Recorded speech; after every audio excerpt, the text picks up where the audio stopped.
Hello everyone, and welcome to Singapore League Race Qualifying. So then, as I mentioned in the last video, this is a track that I very much enjoy. A lot of people seem to hate it, but I actually quite enjoy racing around these circuits, these streets rather. So yes, coming for the qualifying now, as I said. So as usual, we'll do my all three of my qualifying hot laps, and I hope for a good result. I will say before we started that unfortunately there was a auto retirement issue during this qualifying session, which basically meant if anyone cut a corner they'd be instantly retired, which is harsh, but I guess kind of fair. They did break a rule, but so yes, unfortunately this qualifying session isn't all that competitive, but I'm still going to put my best in. Eased off a little bit around that final, a little bit wide on the exit there, DRS, and all of the curves. Then my PB around this track is something like a 36.3, which is very, very fast. I was doing 36.6s all the time, and then just suddenly banged in a 36.3 out of absolutely nowhere. So that is my PB, and through the first sector then we're looking for something like a 0.7 or so. A low 0.7 is a very good first sector, and it's not been a great one so far. It's been okay, but just not quite good enough, unfortunately.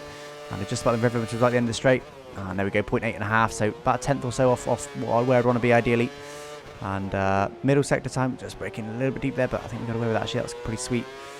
And as usual, I'll just sort of commentate on these laps. Oh, that was very, very close to both of those walls then. I'll just sort of commentate on these first three laps, and then there's analysis, a slow-mo analysis of the lap at the end, which definitely needs slow-mo over this track. It's just too fast-paced. Even my fast talking probably couldn't keep up. There we go. This has been a pretty sweet lap though, not bad at all. Definitely good for a starting lap. And 0.9 is a very good middle sector. Low 0.9 is very, very good. So, well, 0.9, and that doesn't mean that's very good, because combined sector times I should be on, was it 0.7 plus 0.9, something like a 0.6. I'm about 3/10 off my ideal at the moment. But that's not too bad. I'm hoping for 36s in this qualifying, hopefully ideally high to mid 36s. But we'll see. Like I said, this is just my opening lap. I'm just making sure I don't cut any corners mainly. Just get this lap in. I've actually not touched the ball, I don't think. I've been very, very close quite a few times, but not managed to touch it. I need to be very careful of that curb. It's a bit of a stingy one. Didn't quite go flat through there. A little bit scared to go flat through there. And there we go, 37.000. So say I wanted mid to high 36s. And didn't quite manage it there. And that was much, much better. Absolutely nailed that curb. So this is my second lap then. And I'm hoping to beat that 37.0. Breaking a little bit later, I believe. A little bit wide there, though. Compromised me definitely through there. That wasn't ideal. Sometimes I touch that curb on the inside, sometimes I don't. I'm not entirely sure what to do through there, to be honest. And because of these auto-retired cars, he might not even be a player, player controlled. Sometimes you will get an AI car. That's because they're auto-retired, they become AI controlled, so you've got to be a little bit wary of that. Look like that white one next on track. Quite often the white ones are AI controlled. And unfortunately I'm down then, so pretty poor first sector, almost a 10th down. So not great, but I'll see if I make up for that. I'm not giving up on this lap just yet. And if it does come to it, then I'll pit right at the end of the lap, but I'll be pushing on my in-lap effectively if this isn't a great lap. And oh, again, so close to that wall. And that's what this track's all about. You've got to build confidence. You've got to really make sure that you can absolutely nail every lap and be absolutely confident where you can brake. Like there, very early, shifting up second, get on throttle, so close to the wall again. You can nick the walls in this game quite comfortably. It does slow down a little bit, but not a lot. That's why I'm flirting the walls a bit, but certain corners you don't want to be touching them particularly. But very, very close to walls. And these curves as well, you generally want to avoid the curbs, you want to avoid that curb there. And I'm still 200ths down then, but I've gained some in about half a tenth that middle sector, so it's on if I can nail this final sector, and that was a pretty sweet line through there. And I take a lot of curb there, not everyone takes curb there, but I do. And yeah, I need to absolutely nail this final sector. Oh, a little bit deep there, compromise me for the second corner. Oh, that's why I touched the wall there. And lots and lots of speed through there though. If I can keep out the barrier, which I can there, just about. I like usually try and do that, straddle the curb rather than try and hit the curb. It looks like this is a computer controlled car, and just 400ths up then. That's still an improvement, still into the 36s now. And here we go then. This is my final run of qualifying. Absolutely nailed that curb. I don't know if that was flat or not, but it's very close to it for sure. And here we go then. Let's go. Let's absolutely nail this final lap then. Very, very late braking there. Even wider than last time, but picked up the throttle nice and early. Brake nice and deep all over the curbs there. Managed to avoid the outside curb there, which is what you ideally want to do if you can, but usually it's not even worth it, to be honest. You take a nice lot of speed through here. Look at that. Absolutely nailed that on throttle very, very early. It wasn't a perfect first sector. First corner particularly could have been better, but still very, very good. I'm still expecting that to be up. How much will it be up? And almost 2/10 up then. That'd be wicked if I could hold on to that, and that was sweet through there. Nailed a nice little curb on the exit. Very late. Avoid the inside curb. Wide though. About a metre wide of my apex. Causing a little bit of wheel spin on the exit. I want to avoid the inside curb, which I've managed to do. And, oh, wow, that was so close. I'll tell you what, driving this, I don't really feel it. But watching this back, this is scary. I go so close to these walls. I realise it's just a game, but wow. And that was a lot of speed through there. That was really sweet. Took so much speed, but without cutting or extending. Not deep there. Oh, bit of wheel spin. That would have cost me a little bit of time there. A little bit keen on throttle. Using the rest of my curves then. And here we go up through the gears, and still just under 2/10 up, so about match that middle sector then, a little bit wide there. Wasn't ideal, could have taken a bit more speed through there, but again, still pretty good. This is a good lap. Down to first, nail the inside curb, get on throttle. Take a lot of inside curb there. A little bit of boost on the exit. Now see if I can nail this tunnel section. That's much better line, much better. Lots and lots of curbs, still touched the wall on the outside. I took a bit too much speed through there. Oh, so close to cutting and extend. A little bit of oversteer there on the exit. And, well, I tell you what, I drifted through most of that final step, didn't I? And absolute full throttle for into the line. Now let's see what's going to be. So 1 minute 36.626 then. So, wow, I'll take that. That was, well, that was my PB before I nailed that 36.3 in practice. And there we go. There's my sector times then. And I think I was roughly something like a 10th off every single sector there.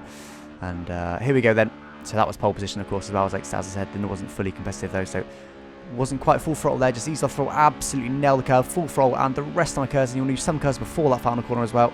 You can full throttle that, but it's a bit scary because it's quite easy to cut or extend it, but you can full throttle it without cutting or extending it. You just need a sweet line.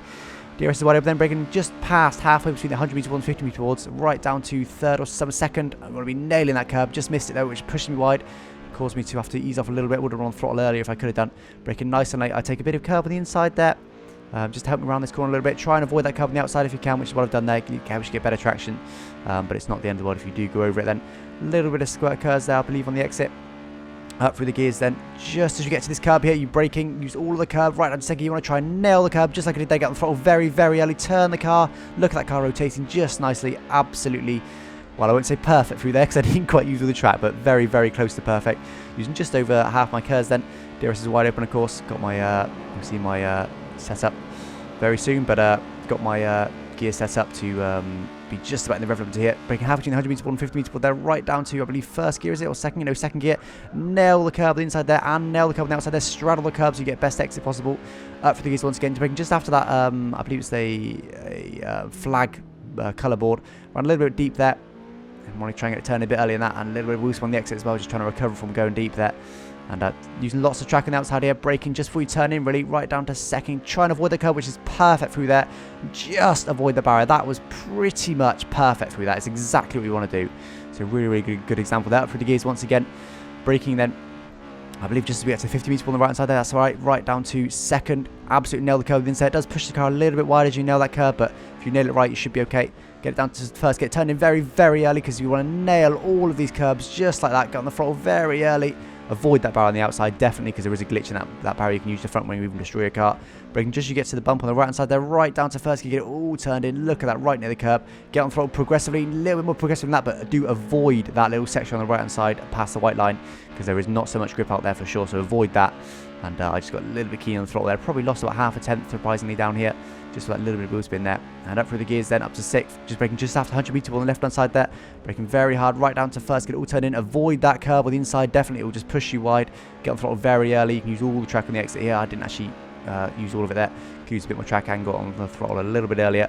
Up through the gears once again then. So braking half between the 100 metre board and 50 metre board on this this corner on the left hand side here, right down to first gear, get it all turned in, nail the curb on the inside, and there's two approaches here. Avoid this curb or nail the curb. I chose for nailing the curb. I always nail the curb because it does unsettle the car a little bit there, as you can see all the rear just stepping out, but it means you can get on the throttle very early, right down to first gear, get it all turned in, and avoid that curb. Look how close I was to that. On the inside, you want to get it turned in as late as you can, really, to take a late apex and try and nail this corner just like that. A little bit too much speed, you can see there, just clipping the barrier, but I'll get away with that. Right down to first gear, get it turned in, absolutely nail the curb there. And once again, absolutely full throttle, I believe. No, it's not quite actually, just trying to, because I was a little bit deep there, just trying to avoid that barrier. Now I'm absolutely full throttle. And this last one, again, can be full throttle if you're brave enough. Was I brave enough on this lap? No, I didn't want to ruin the lap by making a cut. Just a small little lift on the entry. Maybe just get a nice sweet corner, and there we go then. So that was the pole lap for me then, 36.6. And let's have a quick look at the setup. So here we are with the setup then. I won't lie to you, I did forget to put this in the original video, so I've had to add it onto the end. I do prefer it in the middle. But here we are then, so 11.1 wings then, so quite high wings, and I was running a lower rear wing last time, but I found this to give me more stable rear end for more confidence. 50-50 high large brakes, so pretty standard for me now. 111 balance, again, pretty standard for me. And next up, I believe, suspension. Here we go. Yes, 1-1-1-1 suspension. Didn't find advantage of 11-1. And definitely softer for these slower corners. Gear ratio is a little bit like that. Quite short, really, for this track. And hopefully, I imagine it's full left camber. Yep, full left camber and full right too. Thanks for watching. Bye-bye.